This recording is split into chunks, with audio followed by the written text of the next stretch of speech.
Welcome to Comics Bazaar, the channel of comics commentary and arcana. This video features X-Men, that's X-Men Volume 2, number 9, cover dated June 1992. And the cover is an excellent one by Jim Lee, inked this time by Scott Williams. So the inks here very precise, very detailed, looks great, very dynamic cover of Wolverine very obviously going up against Ghost Rider. And it's eye-catching. I like the red background. It's a great cover in my opinion. So the cover caption, Wolverine versus Ghost Rider, but it's a very different Ghost Rider from the one that we see on the cover that he goes up against in this issue. This is a continuation of the crossover between X-Men and the Ghost Rider title of the time. Ghost Rider at the time was Danny Ketch was the human host, and there was a big mystery about the identity of the spirit itself, the spirit of vengeance. Was it a spirit allied to Mephisto, or something else? That was a question at the time. So let's open this one up to the first page, and we get a nice anchor image here to begin of the X-Men facing off against Ghost Rider in the process of transformation. Because what's happened in Ghost Rider number 26 is that Danny Ketch has become possessed by the Brood, and the transconfiguration, which is the term they use in this particular issue, is underway, and it's affecting Danny Ketch's mystical spirit, supernatural alter ego, Ghost Rider here. And the creative team, Jim Lee, plot and pencil, Scott Lobdell script. All Lobdell is doing here is adding the narrative captions and the dialogue. Lee and Thibert finishes. I'm going to point out the pages that are inked by Jim Lee versus those that are inked by our Thibert. And the lettering is split between husband-wife team, Tom Orzechowski and Lois Bahalis, and Joe Rosas finally on the colouring.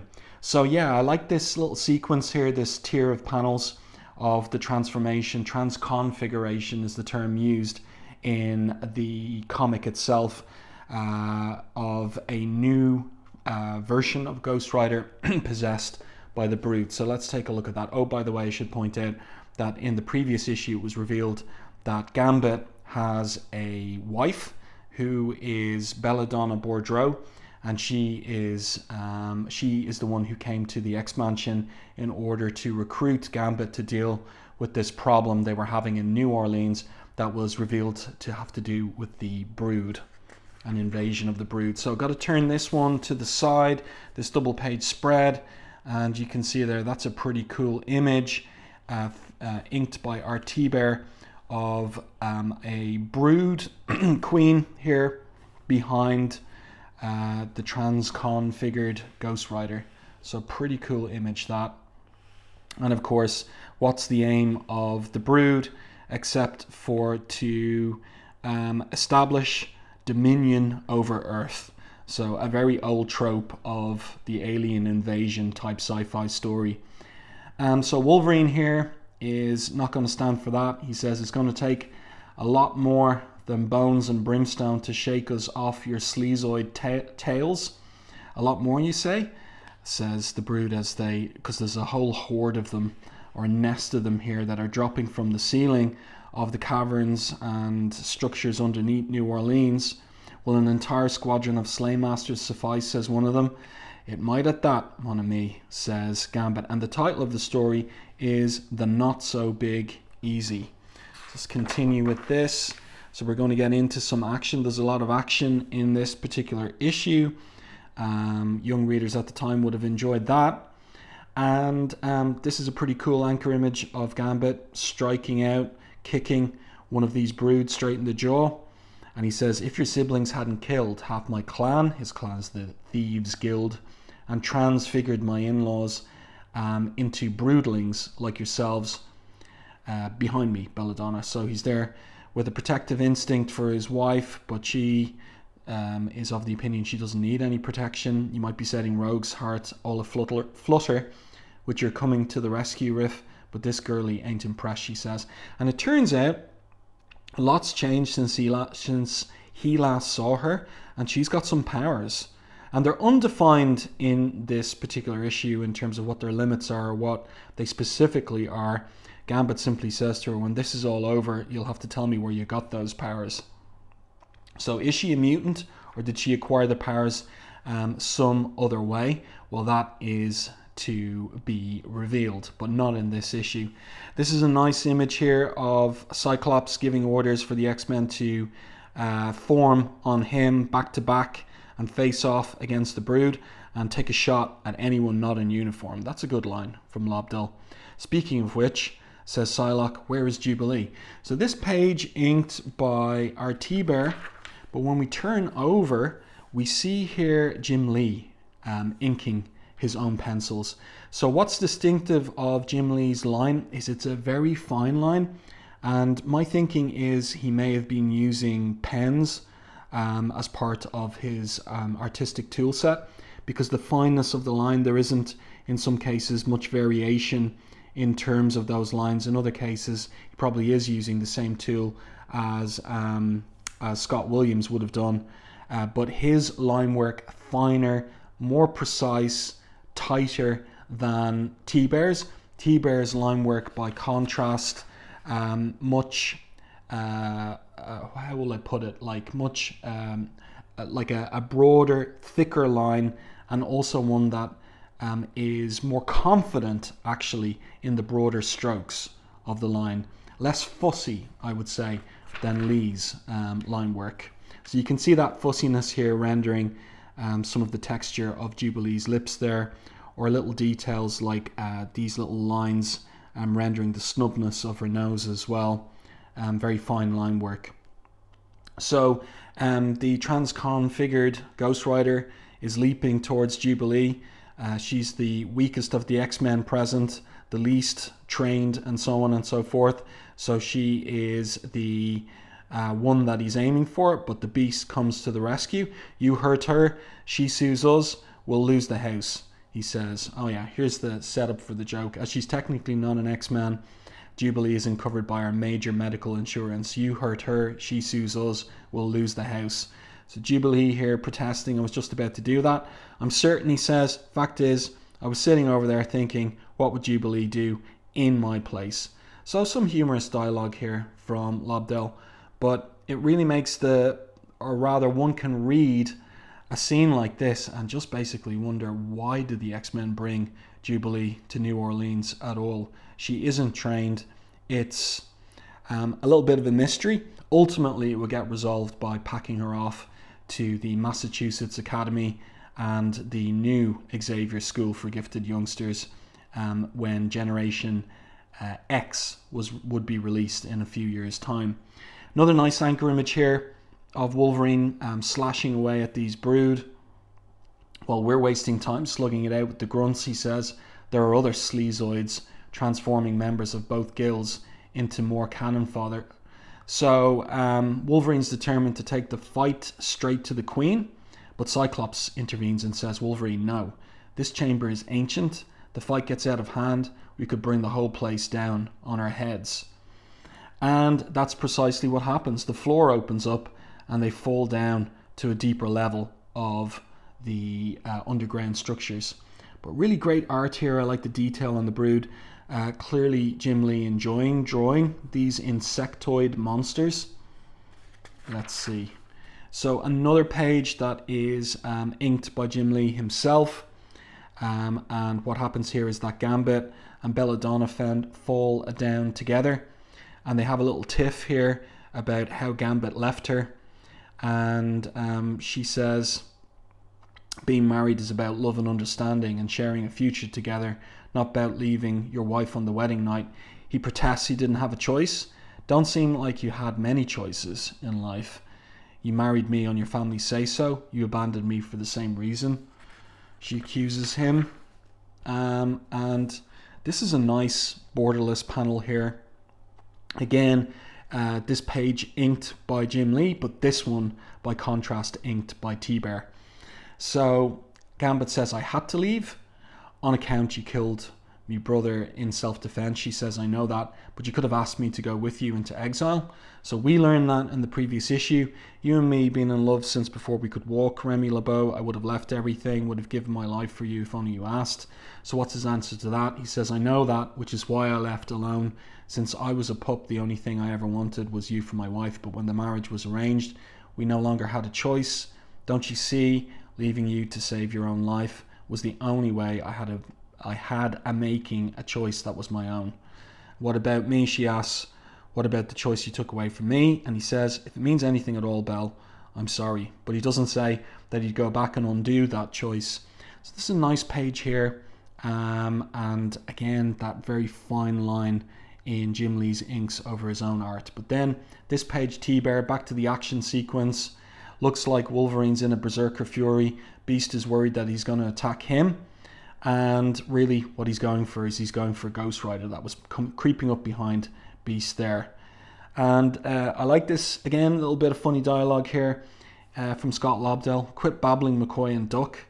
And Beast protests, I must object to the use of the word babbling. Okay, so maybe I was rambling, but babbling, I don't even know how to babble. Nice anchor image there of Wolverine, borderless panel again. That's one of Jim Lee's devices, the borderless panel, and it varies up the layouts on a page. Another great anchor image here, trio of Beast, Wolverine, and Ghost Rider here. Wolverine slashing away with his adamantium claws. So the transconfigured Ghost Rider says, you will find I shall not die as easily. My wounds are mystically healed as soon as you inflict them. No problem, bub, says Wolverine. I'll just have to slice that much faster. So he's caught with the bone tail of the Brood Ghost Rider, and then the Brood Ghost Rider starts attacking Beast. It seems to get the best of him because he's got tremendous strength as well. Another page inked by our Thibert here. Let's get past this ad. And back to the Jim Lee inked pages. Now you're going to see something on this page in particular that is very distinctive of Jim Lee's style of inking, that he will deviate from that precise fine line for an effect like this light effect. So really interesting spotting of blacks here, and a very different ink line from what our Thibert would do, in particular on this panel. So the Ghost Rider Brood decides to retreat. Wolverine's determined to go after him, but Beast grabs him by the arm and says, not hardly. Our first priority is locating the others. Why? So we can die all at once, says Wolverine. You heard him. He's adapting to his new form. We don't stop him now for good. He don't get stopped. But if there's a chance we can save him, asks Beast. You're the brains, Beast. You stay and figure it out. What are you going to do? What I do best. So he's going to go and he's going to start killing those Brood once again, and he's going after Ghost Rider. Further along the tunnels, we get this subplot that was set up in the previous issue of a flirtation between Psylocke and Cyclops. And so Cyclops is flustered here when Psylocke puts her hand on his chest and says to him, all I can interest you in is my hand. So he's stumbling there. And then he snaps back to the mission. We've got a job to do. My thoughts exactly. And then finding the others. So did I. And then someplace else, Jubilee stepped on a dead Brood. And she starts calling out for Wolverine and all the rest of the team. So we're getting kind of cartooning drawing from Jim Lee that is interesting from him. That he's got that range, that he can move from the heroic poses to a more cartoony type pose. Interesting to see that range available in his art. So she arrives into a chamber off the tunnels, and here she finds these members of the different guilds, the thieves and assassins guilds, that have been put into these embryo type sacks by the Brood for processing later on. And one of them is conscious and starts asking for help, and then Rogue arrives. And she says to Jubilee, didn't mean to frighten you. So Jubilee protested she wasn't frightened. Rogue pulls the guy out of the embryonic sack and asks him whether he's covered in preservatives. And these guys say, the Brood, they were saving us for later after they finish with the children. What children? Asks Rogue. The next generation of thieves and assassins. Still alive. So the children are still alive. They haven't been transconfigured, but the Ghost Rider Brood arrives. It's an interesting page. A lot of different panels on this page. How many do we have in total here? We've got 4, 5, 6, 7, 8, 9. So a 9-panel page. This is one that is moving the story along. No anchor images on this particular page. And then we get back to the action, and Jim Lee is making space for the big anchor images, 2 on this particular page. Ghost Rider attacking Rogue, Cyclops arriving just in time to blast Ghost Rider there. So great poses. Yeah, back to the action. Another page here inked by our Thibert. Let's continue. Psylocke gets into the action, taking out the regular Brood, and Ghost Rider using his tail against Cyclops here to trip him up. That's good fight choreography from Jim Lee. Then he slashes him with his nails, grips him by the jaw, and basically says, it starts explaining, just like a trope of the Silver Age comics, starts explaining what's going on. The offspring belonging to the thieves and the assassins have been, shall we say, programmed over the past several generations by the Brood. Asks Cyclops. Not at all. We're merely taking advantage of the family's penchant for, and he's about to give some interesting information away when he's interrupted by Gambit. And we're back to the Jim Lee inked pages here, and Gambit tells him to be quiet.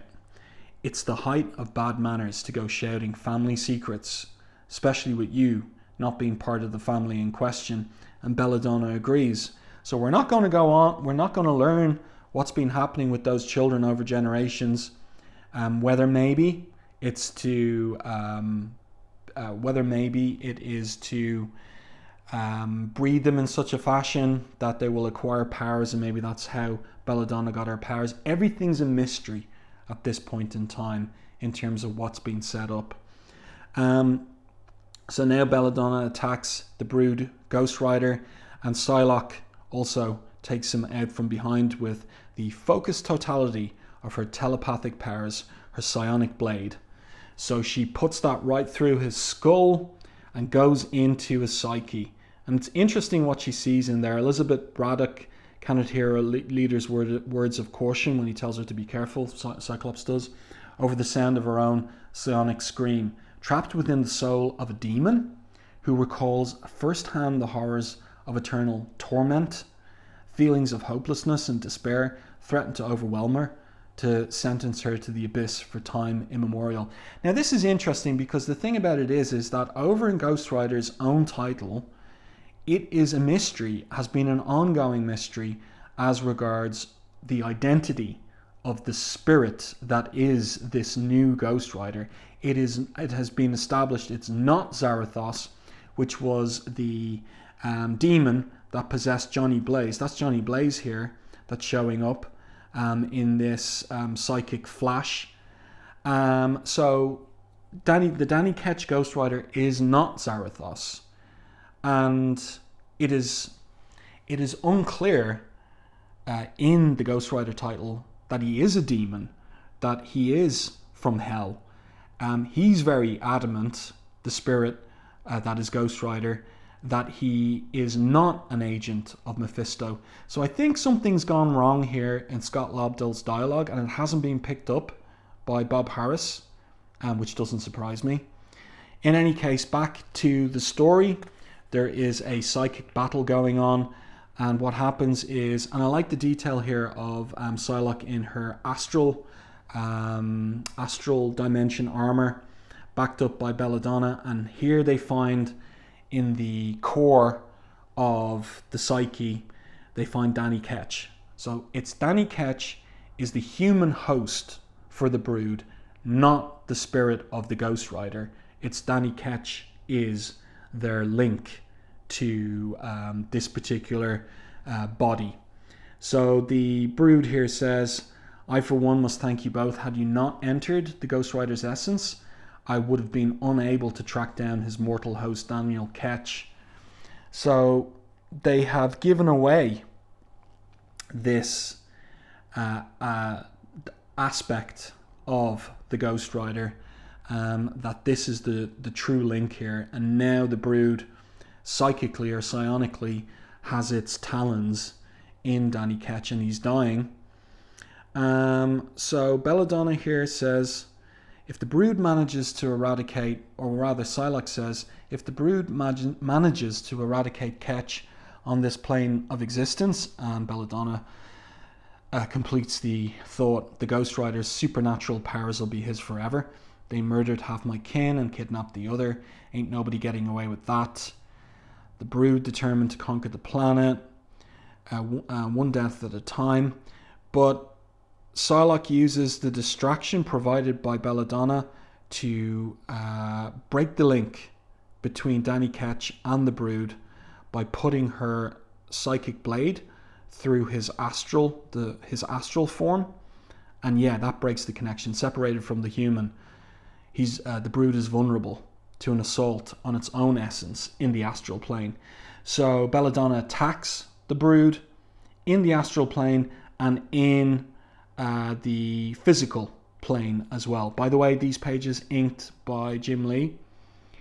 So the Brood dies as Belladonna's spell shreds the Brood's soul asunder.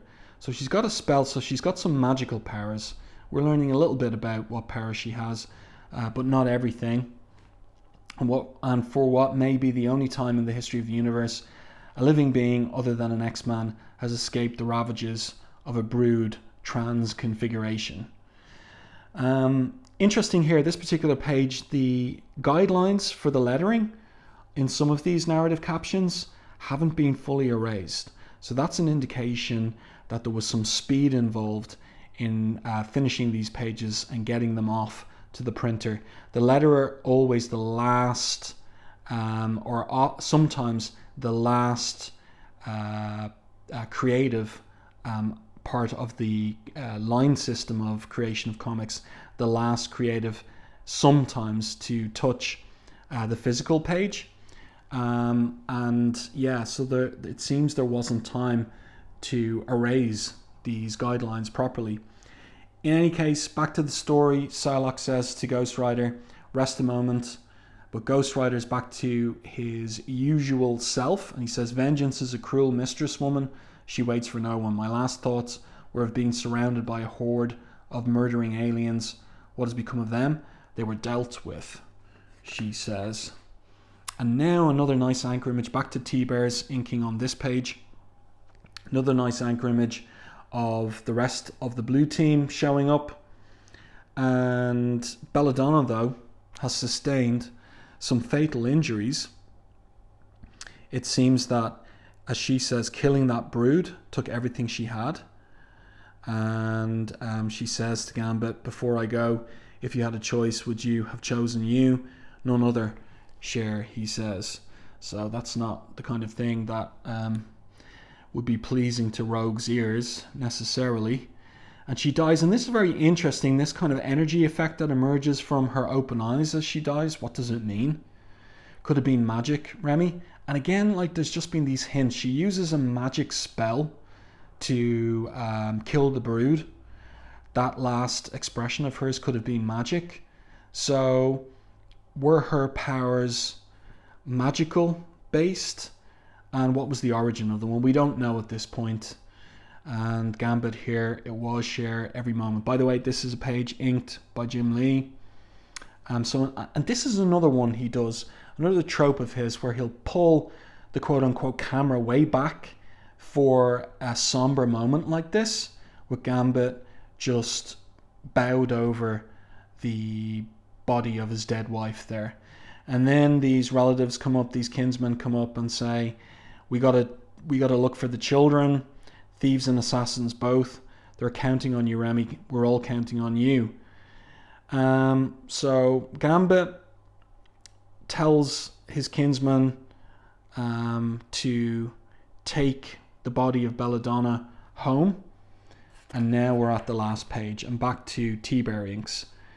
Gambit, if you're not up to this, while I appreciate the company, make no mistake, this is still a family affair, he says. And Wolverine says, you don't get more family than the X-Men. You're welcome to see this through to the end, Ghost Rider, but I suppose that goes without saying. Yes, it does. I'm here until vengeance is served. Sounds like a battle plan to me, says Wolverine. That's not much of a battle plan. And Gambit concludes, vengeance, mes amis, you do not know the meaning of this word. So next issue. You don't have to wait that long for the conclusion to this story. Just pick up Ghost Rider 27 on sale in 2 weeks. Then rush back for X-Men number 10. But only if you want to see Mojo, Dazzler, and Longshot. So this storyline with Mojo, Dazzler, and Longshot was seeded throughout issues 5, 6, and 7, but we haven't seen anything to do with it in the previous issue or this issue. So we're going to go straight back into that in the next issue, and that will be Jim Lee's final story on the X-Men before he jumps ship to co-found Image. Letters page here, a double letters page. Another little reference to Chris Claremont's departure from this letter writer, Michael Mayhew. He writes here, I've never written to the X-Men before, despite being a reader for so many years, but one recent event shocked me so much that I felt compelled to write. This event was the departure of Chris Claremont as writer of the X-Men after more than 15 years. Okay, yes. And then he says, I was extremely worried that the X-Men would just not be the same. Okay. But after issues 4 and 5, I can see that my fears were groundless. Well, oh dear. I don't know if they're exactly the same.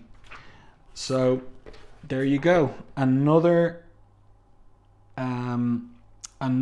review of Jim Lee's X-Men. This is the third last issue of his run as it would turn out.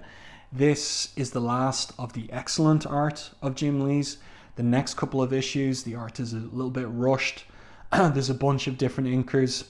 In particular, on the final issue, number 11, clearly his heart was no longer in it at that point, and he was much more invested and focused on getting Wildcats drawn and to the printers for the end of summer 92.